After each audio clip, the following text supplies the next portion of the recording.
Hi guys, so this week we are doing a mood read with me finishing series vlog, which basically means I'm going to pick up whatever books I want to pick up and we're just going to get through it. I think the tentative TBR at the moment is The Enemy, because I've already started that one and I'm going to give you a check-in now. Mismatched, because I really want to get to that one, and then potentially The Woman in Suite 11, because I just need to read that book. I've got it and I'm obsessed with Woman in Cabin 10 that I have to read book 2. So the fact that I've got it and I've not even picked it up yet is hurting my heart. So yeah, Mismatched, The Enemy, Woman in Suite 11, but that could change. I'm filming this in August. Now, I know you guys never saw an August TBR, but I do have a TBR for August. So you guys just never saw the video. So potentially we could be picking up other books because actually I know that they're meant to be in my TBR. That's kind of the thing. But like I just said, I am 25% of the way through The Enemy. So I started that one this morning whilst doing my workouts and I kind of went into it hesitantly. I really enjoyed the match. Now, I know that's quite an unpopular opinion because not many people did, but I really enjoyed it. I, however, do understand kind of the criticism of it and it is very cliche, very cheesy, but I did enjoy that. I have gone into The Enemy. I've heard quite negative things. So again, I'm not sure, but I mean, people have different tastes and so far I am loving it. You are following June and Ryan, who were high school enemies. They kind of, by the sounds of what we got so far, they kind of used to debate together. However, at the end of the school year towards graduation, a near altercation happened between them. June's always held a grudge, whereas Ryan's kind of always regretted it. And you find out quite early on that Ryan's got these underlying feelings for June that he's going to try and win her around, but June doesn't see that and she very much does not like him. Now, June also has some sort of negative dating history with an ex-fiance and she's created this one date rule, and so Ryan's found that out and is going to try and break it. I do really like it and I am enjoying it so far. However, I will not ever stand by the fact that this is enemies to lovers, because it's not. Maybe dislike to lovers, but it's dislike on one side. We're 25% of the way through and he's already basically confessed that he absolutely is in love with her and she just despises him, so he's trying to win her around. So I wouldn't even say it's like dislike to lovers or anything like that. It's just a romance. I find it so hard when all of these things are put into so many micro traits and it's actually like, it's just, she's not a massive fan of him, he wants to win her around. Let's see how we go. But I'm enjoying it so far. I'm going to continue on. I'm listening to this one on audiobook, so I'm hoping to pick up Mismatched as well on my Kindle, and I've got the physical book as well, which is what I keep looking at. And yeah, so hopefully we'll get into these soon and I can give you an update. And then I feel good being back vlogging. I know you guys aren't going to see this for at least another month after me filming this, but it does feel good to be back vlogging because I haven't for quite a while. I'm trying to get my spark back. I'm still very stressed with uni. I'm on a very tight deadline, so hopefully all these videos will go out in time and I can get my uni work and everything done, but we shall see. But yeah, I'll speak to you guys again soon when I've got more updates. Hey guys, so I've actually got some updates for you. This like whole finishing series vlog, I kind of just forgot about it, so I need to update you. So I finished The Enemy. I was listening to that one on audiobook and finished it the other day, and I think I ended up giving it 3 stars. It was okay. Like, I feel like the name The Enemy, let me turn the car off a sec. I feel like the name The Enemy is really misleading because they were never enemies. Like I said in my previous check-in, they disliked each other. Like, she really disliked him and was not a fan, but he was never bothered. She didn't like him from school and that was about it. Like, there was never any reason to. Obviously it's called The Enemy, so it's marketed as like an enemies to lovers, and there was no enemies to lovers in it, and they kind of just got together really quickly and the book just seemed really redundant. I don't feel like he ever had to work that hard to earn her trust or like get past it all.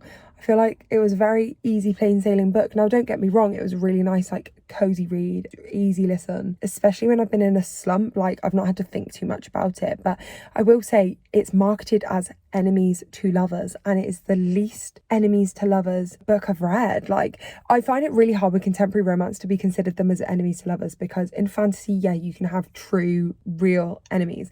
In contemporary romance, like, I have people in real life that I don't particularly like, but I wouldn't say I've got any enemies. Like, that feels so dramatic in like the real world.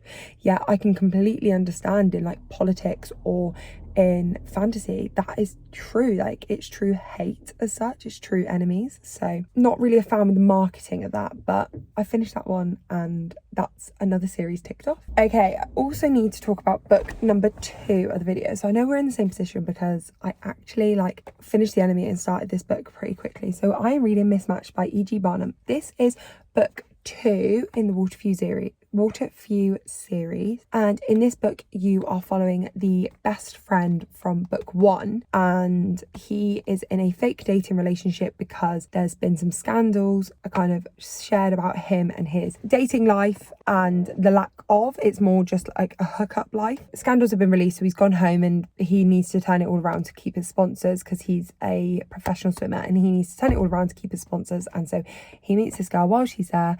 However, she hates him. She doesn't necessarily hate him as a person, she just hates his reputation and the name that he's bringing to the sport because she's a swimming teacher.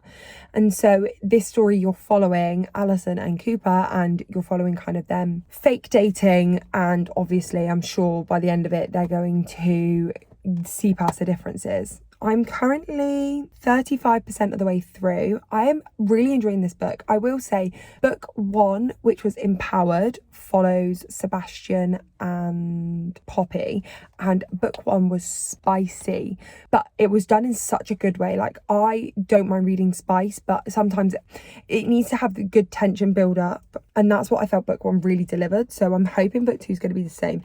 At the moment we are still in that kind of setting the scene scenario. They've just kissed for the first time, but it was very much like a passionate in the moment, shouldn't have happened kind of thing. So I will say I really enjoyed the spice in book 1. There's not been much in this book yet, but I'm hoping that we do get some in this book and it is good as the other one. So I will check back in when I've got a few more thoughts on this book, but so far absolutely loving it and would like highly recommend the series. It's by indie authors, so in terms of the writing, it's not the best written book I've ever read, and there are a few like typos and bits in there, but it's nothing, I don't find it detrimental to the story. I know I've spoken to a few people that actually cannot read anything that is like typos or not 100% perfect, whereas for me that doesn't bother me as much. So I would highly recommend if you can look past that, but it is incredible. And yeah, I really recommended book 1 to my friends, so I will speak to you soon when I've got some more updates. Okay, it's a very close-up view, I'm very sorry, but I need to get ready for bed. Oh, let me move you so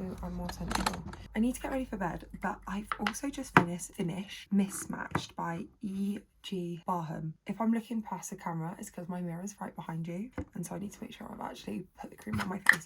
Yeah, so I've just finished Mismatched by E.G. Barnum. Barman, two sisters, and do you know what? I was going to check in with you guys earlier, but I just never kind of got round to it because I got to about the 50% mark last night and I was really enjoying it. I was going to check in with you, but then I kind of just started it again and then just sat and pretty much just finished it. I only stopped for like dinner when my mum and dad came home. I ended up giving it 4 stars, so it's a good book. I will start off with kind of the things I didn't like first and then go on to obviously the reason why it's a 4-star and not kind of lower than that. I really had struggle connecting with Cooper, who's the main character. Now, he is quite a dominant person, which each to their own, and it turns out that Alison, she gets called loads of nicknames in the book, so it turns out that Alison actually really likes dominance, and especially in the bedroom. So absolutely fine. However, she didn't actually disclose that until about the 60 to 70% mark. So I then found it really hard to condone some of his actions when, yes, fair enough, we're reading it from her point of view, but she's not actually said this. He could see by her reactions, and I completely understand that, and it wasn't written in any way that consent was questionable, because it never was questionable. You could very clearly see from both characters' point of view that it was very much consensual, and he was actually amazing at consent and kept checking in on her, and especially with some of the dominant stuff, he kept actually asking her for reassurance and for consent. So that, I will say, was done amazingly, but I just found it really hard with some of the ways he would treat her in the sense of being overly dominant. Now, that might be because personally isn't my thing, so that might be why. However, he did redeem himself like massively. So Alison does suffer from some body issues, and the way he treated her around that was just incredible. If you've ever suffered with body dysmorphia or some sort of, I mean, everyone's got insecurities about their bodies. He did an amazing way of like making her feel comfortable, and there was a mirror scene. We all love a mirror scene, and honestly towards the end of it, like, it was just incredible. The reason they weren't together, like that conflict, it wasn't really a conflict, you could see it coming, you knew what was going to happen in that sense with it being fake dating. But I like the way that the writing was, like the way how they did it, because there wasn't necessarily this massive kind of like back and forth about the situation, and the way that both the characters managed it was really mature. And I feel like that was a really big breath of fresh air, because a lot of the time when you get fake dating, obviously they fall in love, or one of them falls in love or whatever, and then they come to the end of their fake dating relationship, they terminate it, and they're both like, no, I don't want it to end, but I can't be with you, it was fate, I'm not going to say anything. And then they both walk away, and then they're both like pining after each other, but neither of them do anything about it. And you're reading like chapters and chapters of them pining and like being depressed, and not depressed but really sad about it. And it wasn't written like that in this book, and I felt that way was done really well. And honestly, just the amount he was a boy obsessed by the end, and I absolutely loved that. So I feel like it could have potentially been a 5-star, but I just really struggled to initially kind of gel with Cooper. I just didn't like him really as a person and the way that he was treating her, but there was reasons for that. There was reasons for why he's so closed off and stuff like that, and that does all get explained, and that's why I could kind of look past it. And obviously the way that he was treating her, she very much agreed to and wanted and desired, and you could see and very clearly see that she desired him in such a palpable way. And it was such a lovely romance to see that they were both kind of like obsessed, and I'm very excited to get into the next one. I will preface all of this by saying it is an indie published book, and so with most indie published books there are some slight typos in it, and it's not always the most succinct edited in terms of like typos, or maybe just like a few spelling errors or whatever. I mean, I'm personally doing my masters at the moment, so hats off to these girls, because I could never write a book, and I struggle on my own to like edit my masters. So I complete hats off to the girls, because it is an incredible piece of work, and I really do hope that it does get picked up traditionally, because it is just beautiful. Like, it is extremely spicy, and the spice that was written in such a good way. I struggle sometimes with spice when it's written really cringily. However, this spice was written in such a good way, so I can look past kind of some of the errors that are in the writing with it being like indie published for the content of the book. But I think I said that in my first check-in, that if that's something you definitely cannot look past, and you're more likely to give it a lower rating, and then that's not fair on the authors because of it being kind of out of their control, not being traditionally published. So I would highly recommend. I am looking forward to book 3, and I think the third book we're going to pick up for this video is As Good as Dead by Holly Jackson, to finish off the Good Girls Guide to Murder series, because I can get the audiobook for that. So I think I might audiobook that along with some of the other books that I need to read at the moment, to get some bookmarks and stuff like that on Goodreads, and to finish some series and stuff off. So that will be the next book, so I will check back in when we started that one. Okay, you joined me from like the dodgiest of dodgy angles, but I needed to update you guys, and I just remembered that I still needed to update you guys as I'm continuing to listen to As Good as Dead. And so I thought, let's get a quick update done now. Let me see if I can prop my phone up somewhere. So I am listening to As Good as Dead by Holly Jackson, which I think I said was going to be my next book in my last check-in. I've not checked in on this book yet. I've been meaning to a couple of times, however, just never got round to it, and I've continued to listen to it. I am now 61% of the way through. If you've read this book, someone please explain to me like what's going on. I'm just so confused. I've just updated my Goodreads as well. I put on there like, how has Pip gone from, so if you don't know about this trilogy, Pip was a teenage girl who, either for year 11 or sixth form, so she's either 16 or 18, decided to do an independent project on a person who was unalived in her little town, because she believed that the convicted unaliver was wrong. And so she went into investigating, and obviously throughout the book, you see lots of mixed media of the interviews she does, text messages she goes through, the articles she finds, and lots of different mixed media kind of elements within it, which obviously really interesting, really engaging. Now, book 2, you're following a very similar like premise. It's a cold case, or no, it's a missing person. But book 2, you're following a missing person that's happening now. Now, book 3 just seems to have gone so left field, like so far-fetched and so left field. She's caught up in this massive kind of mystery, unalive kind of plot line. You get this random kind of throwback to a different serial unaliver case, and it's somehow gonna link, and she's now massively involved. And it's kind of like, the reason that I liked the first 2 was the investigating elements, whereas this time it feels more like a thriller. And I'm kind of coming to you with the sense of, I love a thriller, don't get me wrong, like, I do really enjoy it, but I just feel like this is so far-fetched. This is never gonna have happened in real life. Like, and I know you should suspend disbelief for majority of books, and especially with this being a YA, like, you need to appreciate the fact that it's not going to be the most realistic. However, I'm just so baffled. And then I keep saying comments on like the ending, so obviously I've not got there yet. I'm only 61% of the way through, but apparently the ending's also like so left field, so I'm very, very interested to get to that one as well, because, or that point as well, because I'm baffled. Like, if you've read this book, you might understand where I'm coming from. I'm just over that halfway mark, and just the choices the characters have made so far, I just don't get it. I don't understand. I know she doesn't respect the police, and she doesn't trust them, but I feel like this is like the extremity of that. I'm just not sure how it's going to play out. I'm not sure how what she's got planned and what she's done is gonna play out, because surely it cannot. Like, Holly Jackson's writing style is just, as always, incredible. She is a great writer. I feel like I'm listening to this, so to start with, in part 1, I was finding that as I was listening on like my run and stuff like that, they were saying that there was images and stuff, and I was like, oh, I'm missing out like the multimedia elements. So that part of it I was really sad about. Yet from about the 35 to 40% mark, there's been nothing. It reads like a story, which obviously I know it is a book, but I know a lot of people read this for multimedia and the elements, and I miss Pip being investigating. I feel like the Holly could have gone either way. She could have gone it this way, or could have gone that we were investigating this kind of plot line without getting as involved as Pip is. And I feel like I personally would have preferred the investigating plot line. I knew who it was going to be from the get-go, like the big reveal of who it is that we're focusing on. I knew straight away who that was going to be.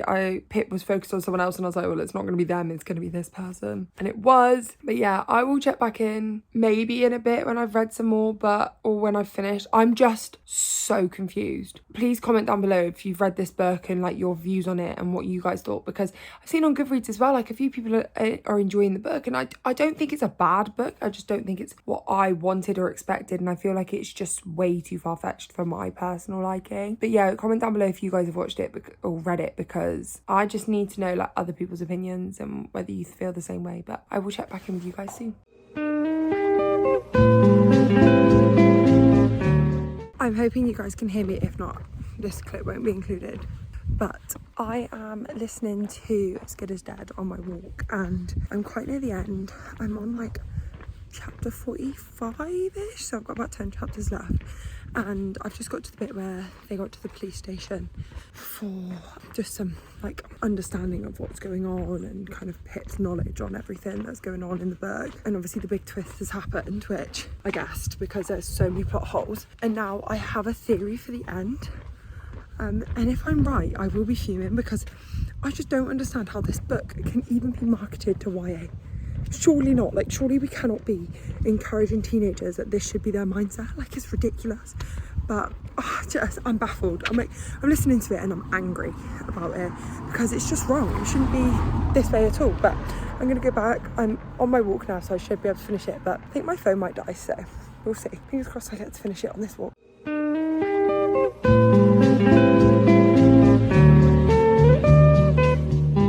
Okay guys, so I have, I'm just going to take these shoes off. I have some news for you. I have finished As Good as Dead. I don't even know if I can come on here and speak about this, because if you can tell by my face, it's not going to be a positive review. So if you love this book and you don't want to hear it, thank you so much. Skip to the wrap up if you want. But this book. I cannot express my emotions with this book because I don't understand. I really do not understand how anyone in publishing feels like this is the message that young people need to be being delivered through a book. Because I thought, well, maybe, you know what, actually, the characters are growing up and they've gone to kind of university. So I guess they are young adults, but they're still young adult. I feel like is that kind of sixth form age. Very impressionable people. How are we having this as our narrative? And if you've not read the book, this won't make sense to you. And I kind of find it hard to explore this spoiler free in a way that is understandable by all, because there's not. But I also don't want to spoil it, because if you've read the series and you want to finish it off, then please do. But how is the ending that ending? How is it possible that what the characters have done is morally and socially okay? I don't understand it. Now, don't get me wrong, Holly Jackson's writing was incredible, as per always. Like, she is an incredible writer. She told the story in a wonderful way. And I will say I'm very disappointed in the lack of multimedia within the story, as I feel like that is why a lot of people recommend and read the first few books. So for that to be kind of quite dramatically different in this book shows, and I've seen that in quite a lot of the Goodreads reviews as well, that is a thing that a lot of people were not happy with. But taking her writing out of it, the storyline, I just don't understand. I don't understand how kind of the tiny little plot holes that were written into the story, as in were there to kind of get the characters to trip up or create like further problems or like issues with the story, were then solved so easily. I'm baffled. I really am baffled by this book, and it's not in a good way. I ended up giving it 2 stars. I didn't give it 1 star because I don't absolutely hate it. I do feel like the writing was really, really good and succinct, and I love Holly Jackson's writing. It was far too long for what it was, and the lack of multimedia was just disappointing. I really, really, truly do wholeheartedly feel that it should have been like books 1 and books 2, where Pip is following the side plot of the DT unaliver, which is kind of it all gets wrapped up obviously in a nice bow at the end, but that's kind of a subplot. And I feel like this book would have been so much better had we had just had our usual kind of Pip following and doing a radio or a podcast episodes on that serial unaliver and working it out and finding the way back to kind of who it was towards the end, and maybe having another way to tie up the loose end of one of the other characters which you've seen in the other 2 books, who is not a nice person. I feel like the way that it's been done is disgusting. You cannot tell me that you are going to encourage anyone in life to partake in that and have people around them knowing what's happened and being okay with it. I am just baffled by the whole storyline. I just don't understand, and I don't understand how we can still sit here and say, yeah, that's a young adult book, and that is something that we should be pushing towards young adults to thinking is maybe not okay, but to thinking that that can happen and they can live their life normally afterwards, because they can't. That's never going to be possible. Even if you cut yourself off from the whole world, that's never going to be possible. What happened in that book is the key to PTSD, surely. I am like honestly truly baffled by the story, just kind of by everything that goes on. I feel like if Holly Jackson needed to hit the page count, maybe have what happened, succinct it down to maybe like 2/3 of the story, and then maybe have that last third of the trial of what happens next, and doing kind of like an epilogue of the ending. But to be honest, I would rather have seen the true justice happen, because it really is frustrating me and it really does anger me that this is all tied up in a neat little bow and everyone's like, yeah, do you know what, actually it'll be fine and no one needs to worry about it, because it's quite a serious thing that's happened and everyone's just kind of pushing it off, even her friends. If you can't tell, this book's angered me. I gave it 2 stars. Yeah, I'm just annoyed by the plot. But what I will say is it's another series ticked off, it's another book read, and I'm done now. So that's something. It's relatively late. I need to go and shower and get ready for bed. So what I'll do is I'll come back tomorrow with the wrap up, which obviously you guys see in a couple of seconds. But yeah, I'm gonna sleep on my thoughts as well and see if they change by tomorrow. Okay guys, so all the reading has been read, obviously, for this book. Let's review it. So we started off this video with The Enemy. I gave it 3 stars and I gave gave it 3 stars in this video. However, I read this book a few weeks ago now because it's currently September when I'm filming this, and I think I'm going to bump it down to 2 stars. I think it was okay. I can't remember a single thing that happened.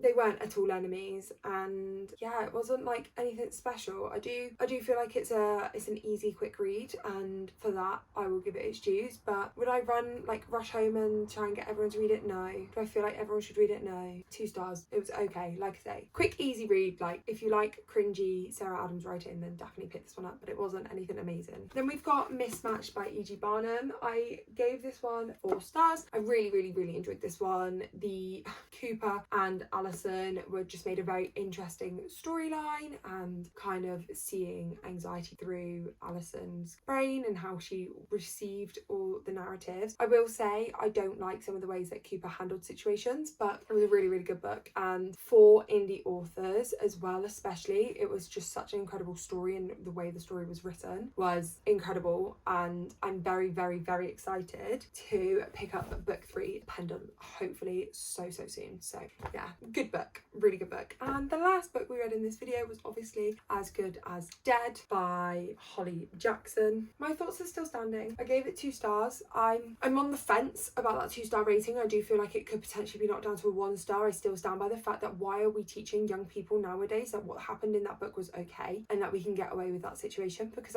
that situation never should have happened. And also teaching young people nowadays to not trust the police. It's such an awful stigma that we've got in the world, that police aren't there to keep us safe and look after us, and yet that is their job, that is their primary job. And so I really do feel kind of let down by that story and that plot line, and so I think it's very much a borderline 2-star. It wouldn't surprise me if when it comes to the end of the year review, if it's one of the 1-star ones, and that I may be bumped down. But yeah, thank you guys so much for watching. Comment down below what video you want to see next and what books you want to see me read. Obviously we're doing so well with the series tracker. I believe we've got about 14 or 15 books left until I reach the 10 series goal, in the middle of 10 series goal that we had for this year, and then I'm hoping by next year we might even get that down to like 5, so that might be a goal that I'm thinking about now. See, we're getting to the last part of the year, so starting to think about my goals for next year, and yeah, very excited to see that. So let me know any books that you want to see in videos coming up, but make sure you like and subscribe, and thank you guys